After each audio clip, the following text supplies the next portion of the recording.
So you go to start your Honda ATV and it does this. It's stuck. So the Honda Recon's not starting, and all we're getting is a clicking sound, which is tucked behind the battery, and we know that means the relay's working. A little sound here.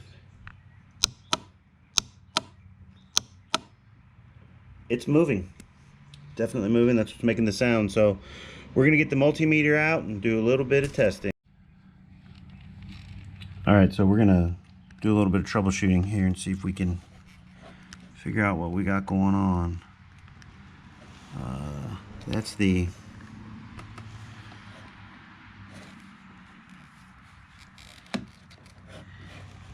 battery side there.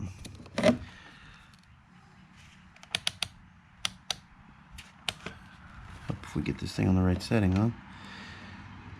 Okay, so we have 12 volts at the relay on 12.84. Let's see, this would be the starter side of the relay, and we're nothing, and we shouldn't.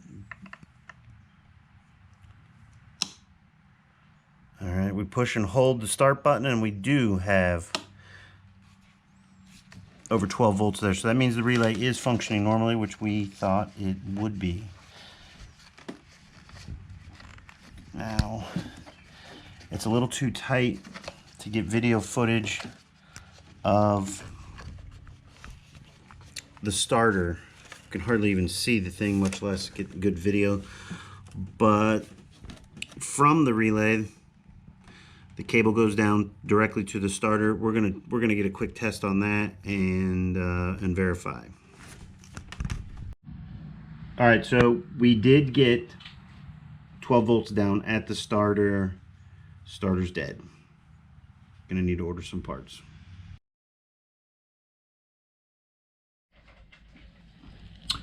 Today we are rebuilding the starter on our 2014 Honda Recon.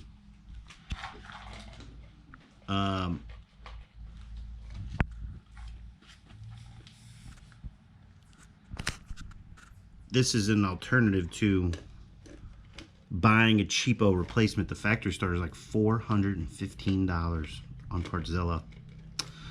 But they do sell a few parts, and we took a chance on ordering the parts, hoping that this will work. So we don't know for sure, but we're really hoping it will. I have talked to someone. He said he thinks that it will, in fact, that usually these Honda starters, when they quit, little rebuild job does the trick and they're back in business. So we got it all apart and got a chance to look at these brushes, and they are in bad shape. I don't think you can tell. I don't think we can even get close enough to show the condition of these guys, but they're in bad shape. We're gonna clean things up, replace those. We got some new seals. We'll include some part numbers in the list, or description down below. Just a little insight on where we're going. This Honda Recon starter is tucked way up. This is looking in from the rear.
See you in a few. All right, so parts came in and we pretty much ordered about everything we could for the internals on this original factory Honda starter. And I'll be honest with you, this is probably the main reason. Made in Japan, made in Japan, made in Japan.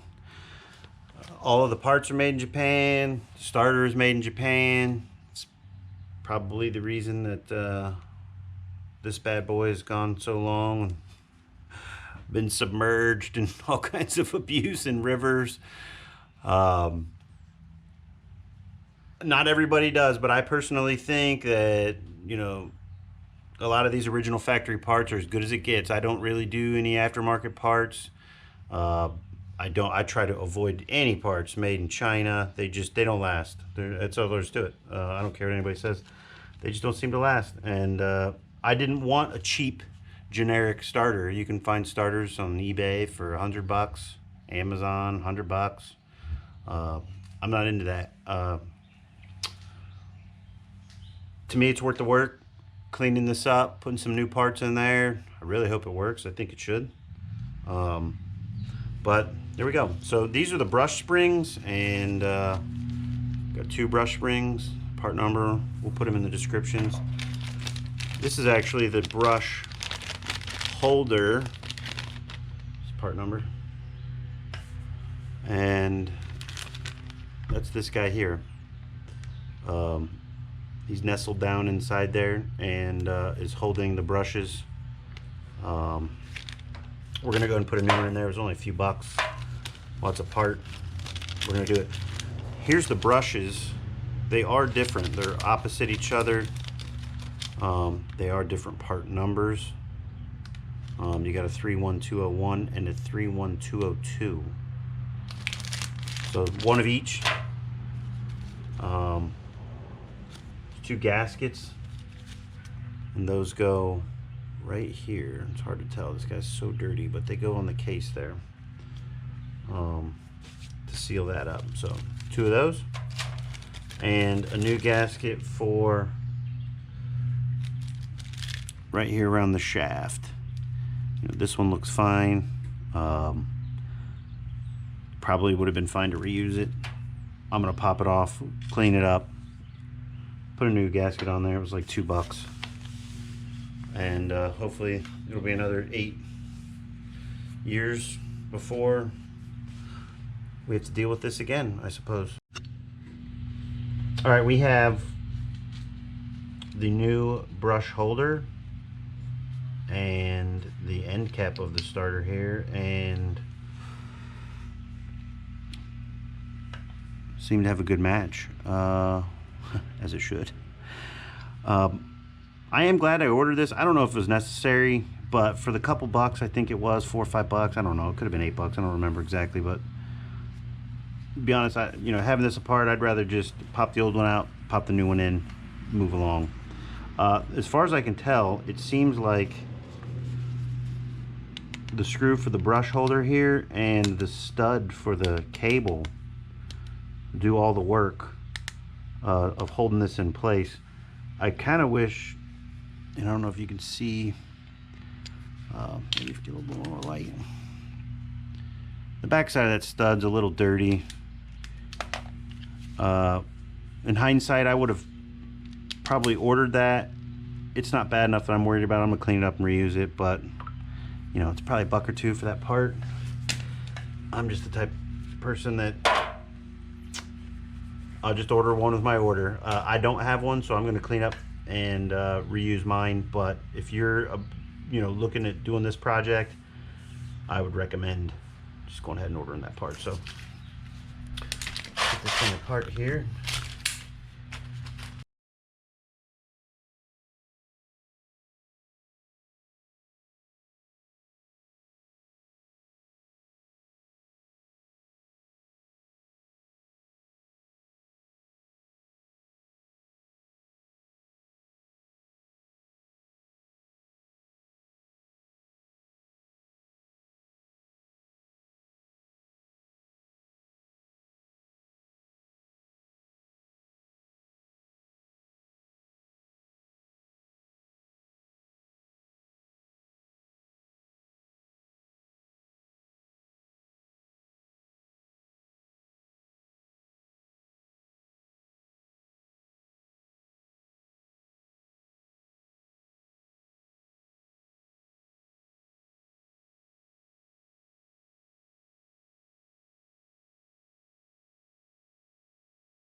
Honda ATV share this same starter. If I know Honda, it's probably on a lot of their machines. They're smart about using a lot of the same parts, and keeps things simpler and streamlined for them, and they can just do a better job making what they're making. You want to grab the sandpaper? I want to clean this up where it's making contact here. Yeah. Trying to file off a little bit of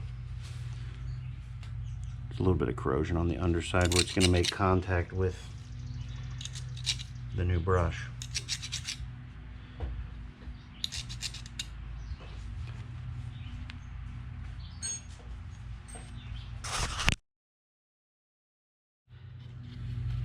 Had a little trouble tracking down our favorite piece of garage sandpaper, but we got it. Just going to clean this up. Remove this corrosion and make sure it's good. Clean contact.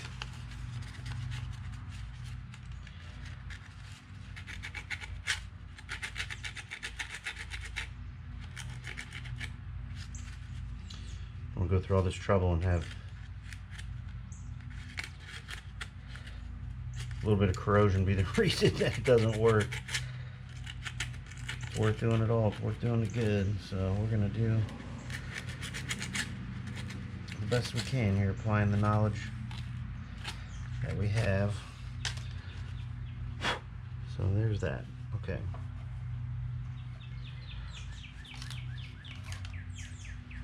So when you slip this new guy down in here, that's where he'll go.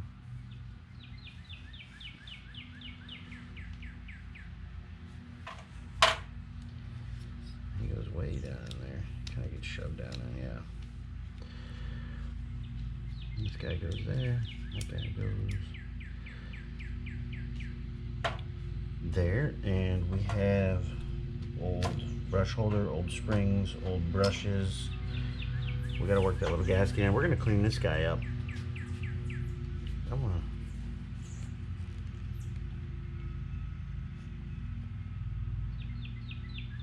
That doesn't feel like a bearing.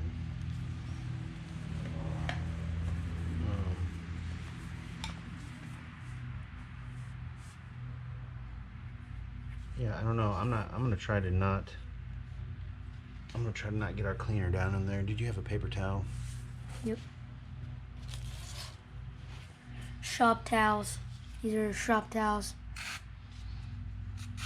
I'm gonna try to keep the cleaner out of that. It's not a bearing, it's definitely a little bushing, but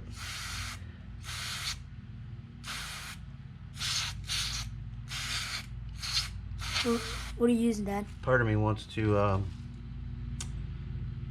go ahead and spray that out, and then maybe put just a drop of oil. I'm gonna go ahead. It looks like engine oil even that's on there. I'm gonna just put a drop of oil on it. I'm gonna clean it anyway. Well, Clean this up good. Using the old Napa Max electrical cleaner.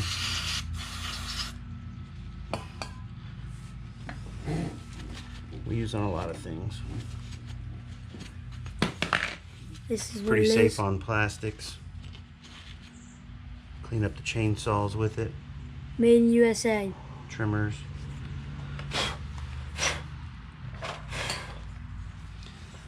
Nice and clean in there. Really nice and clean. Dries pretty quick, but it's not flammable.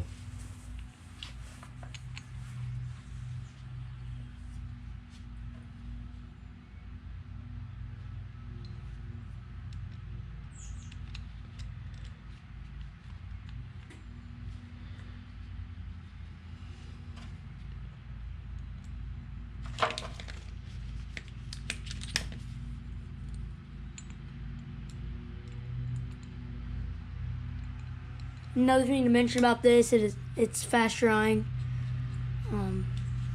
We just love using this stuff around the garage. If anything, any parts or anything with grease or dirt or crud needs cleaned off our parts, we recommend using Max electrical cleaner. And this is not sponsored. No, we just love it that much, don't we? Yep. I feel like if you actually use and like a product enough, you shouldn't have to be paid to talk about it. We're not paid to talk about Max electrical cleaner. We just like it. Alright, I'm realizing that I think this actually goes...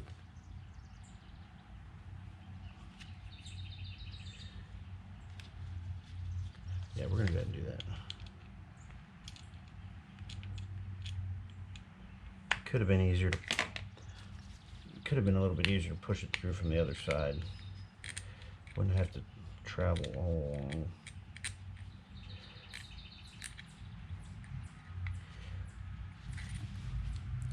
I'm gonna go ahead and get them tucked in there really nice. I would definitely say, and we've had this thing in rivers where I know it's underwater. That's a pretty critical little rubber gasket for that, no doubt. So this other side is on. Snug this back down. I mean, what was that like? That was 9 minutes. No, 10. I did notice something though worth noting. In the brackets for each of these brushes are different, so you won't get them confused even once out of the packages. But I don't know, there's a light bevel on one of them, a little recessed space right in the middle. Trying to get the right angle, but I don't know why that's there. You can see on the face there's a little bit of a recessed groove, and the other one is nice and flat and flush. So I don't know why, but it is what it is. You grab that little oiling can. I'm just going to put a drop of oil in there before we reassemble that. There is engine oil on the splines of this starter that I'm going to try to not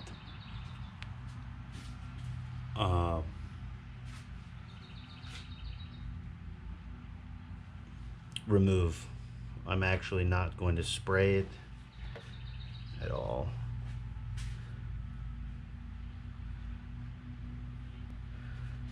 I don't know.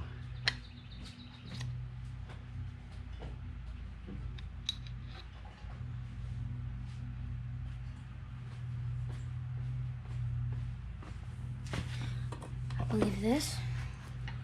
Yeah, I'm gonna hang on. You have another blue towel.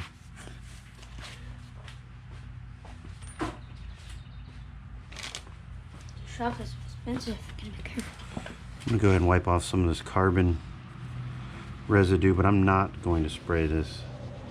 The reason for that is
these other two open.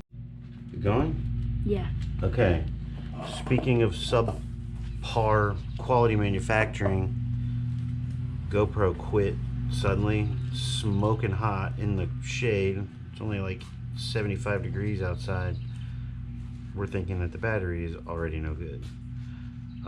So here's these gaskets. I'm doing my best to not disturb the old dirt on there. Quite honestly, I don't think I'm even gonna wipe it because it's super clean, and I have a feeling that I'll only add dirt to it.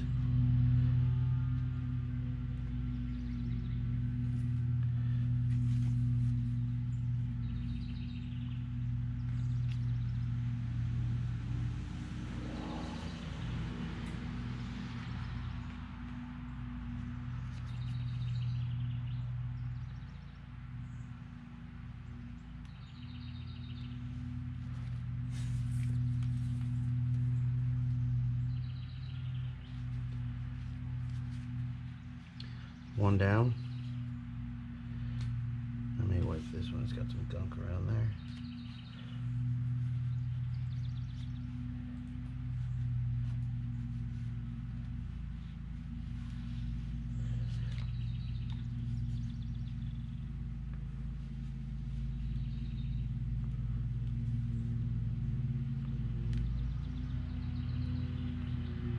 This side seems to have a little bit of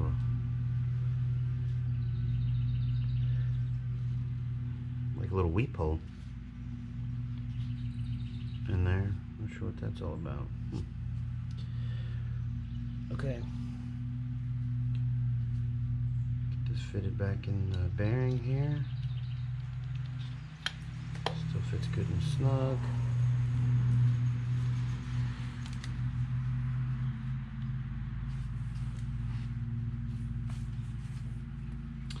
So the indention there looks like it mates right up to that tab.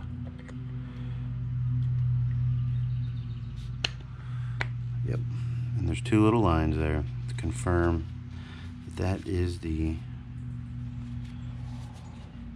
position. And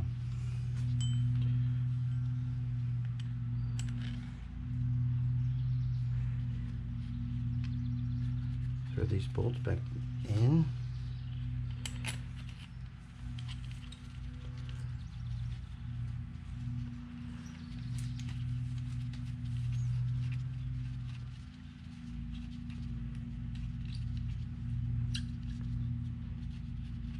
That's how you rebuild a 2014 Honda Recon 250 starter.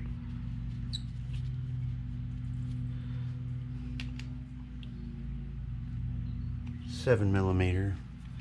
Tighten these down. I'm sure there's a torque spec on these. We do not know it. We did not look it up. Shame on us. I gotta be honest with you. I feel like the most resistance I got was from the corrosion on the threads. Whatever this is, it's probably inch pounds. I'm hoping it doesn't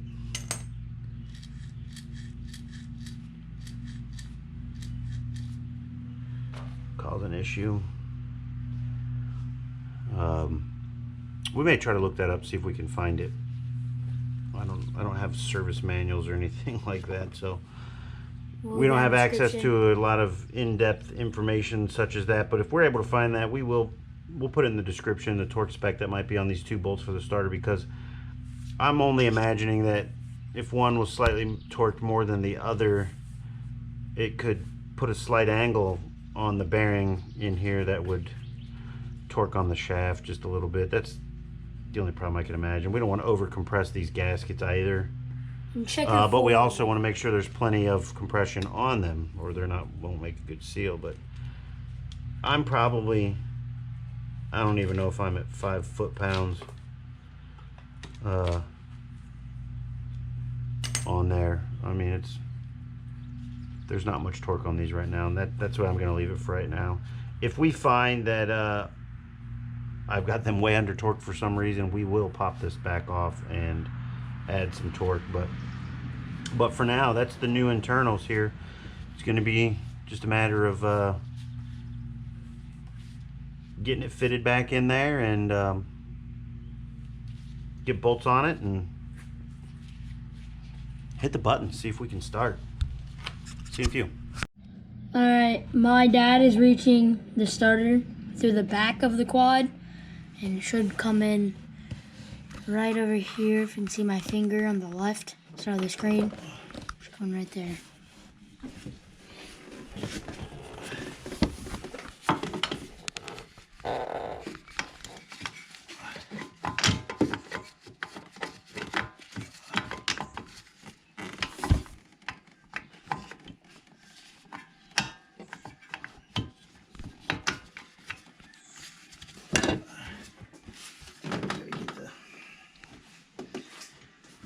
Set the brake on here so it quit rolling on me. Set the brake on your quad so it won't roll when you try to push. Yeah.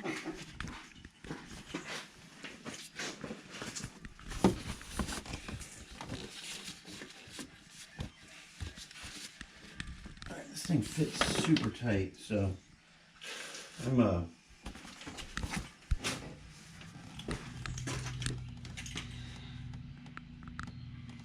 me see if I can bump it in with the mallet handle. Just something to give it light.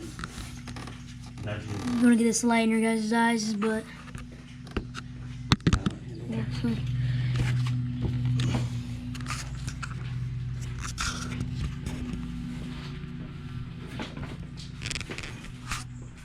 yeah, and all these parts that rubber we're gasket using, fits really snug. these parts and this four-wheeler model will be linked in the description. So if you guys are interested in any of this stuff that we're using in this video, just go check the description below.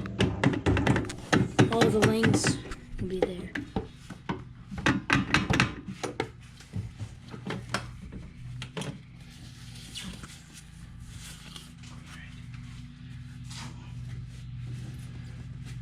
That new gasket is definitely nice and tight.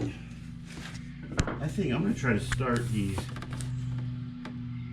bolts and just see if I can snug a little pressure.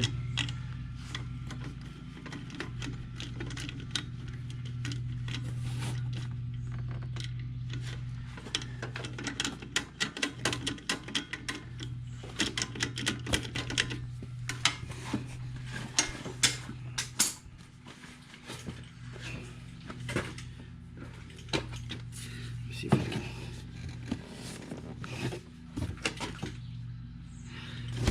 Just a little bit.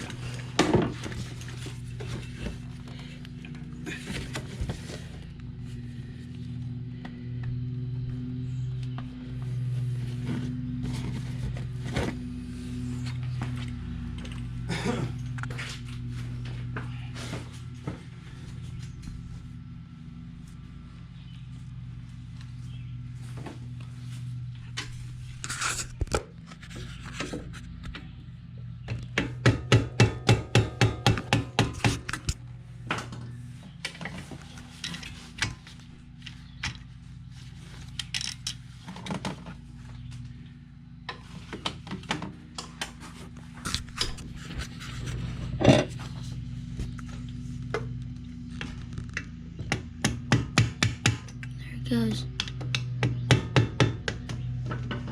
Perfect. Alright, just use the extensions and a mallet from the back. Just give it a little love tap.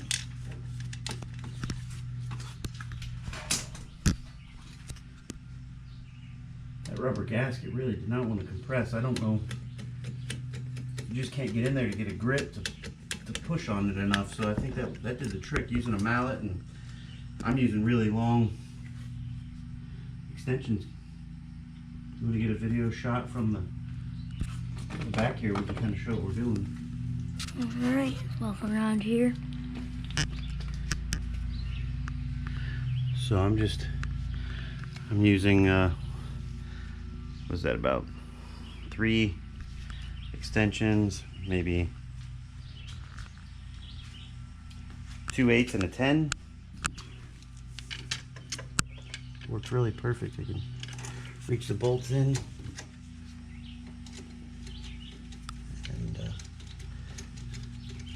made it super easy to get them out on what's really a tough, probably the hardest part. And I would definitely say it's worth buying a couple extra extensions. If you got to do this project, I would buy a few, one or two more if you don't have them, because having these, again, we don't have the torque spec on this. We need to get it and put it in the description, but I'm going to be really careful. I'm snugging these to maybe like 10-12 foot-pounds right now, but they're going into aluminum, and you got to be really careful. Alright, GoPro cut out on us. These GoPros have been cutting out on us. They been freezing, and I have to take out the battery and put it back in. And it actually has been getting pretty hot on it. So just caution to you guys, these GoPros. If you guys know what's happening right now, can you let me know in the comment sections below? That'd be great. Here's a closer look. Got everything on. The extensions help. 10 mil. I'm gonna get the rubber snapped on, the rubber cap, and we're gonna give it a try. Real quick, we're already done with the job, but we already had this would be the right side cover off to access the starter. You grab a light. This light is terrible. And I thought it was important because something that we didn't talk about was there's a small gap there you can see between the engine and the starter. I had to, this thing felt really stuck, and it's because the machining is so precise, and there's the rubber gasket on there, that when we were actually pulling it out, I very gently wedged a flathead screwdriver in there and was using that to help kind of wiggle and finesse the starter out. Anyone, you know, who's dealt with like trailer bearings, you know, that machining is so precise. Those things, when they slide on, they fit so snugly and tightly that they don't want to always cooperate. It's very much like that. It just needs gently wiggled, and a little bit of extra influence from the screwdriver really helped to get it out. And I thought it was important to point that out. But these are 5 mil Allen keys here, and it was important to pop that off and have a little bit better view and access of the starter. I was actually able to grip it, so really important to pop those off and get that guy out of the way. But good tip was the screwdriver there. It was really helpful, helped to get it out, and you can see how difficult it was to slide in, so it was every bit that much coming out. So anyway, wanted to add that real quick.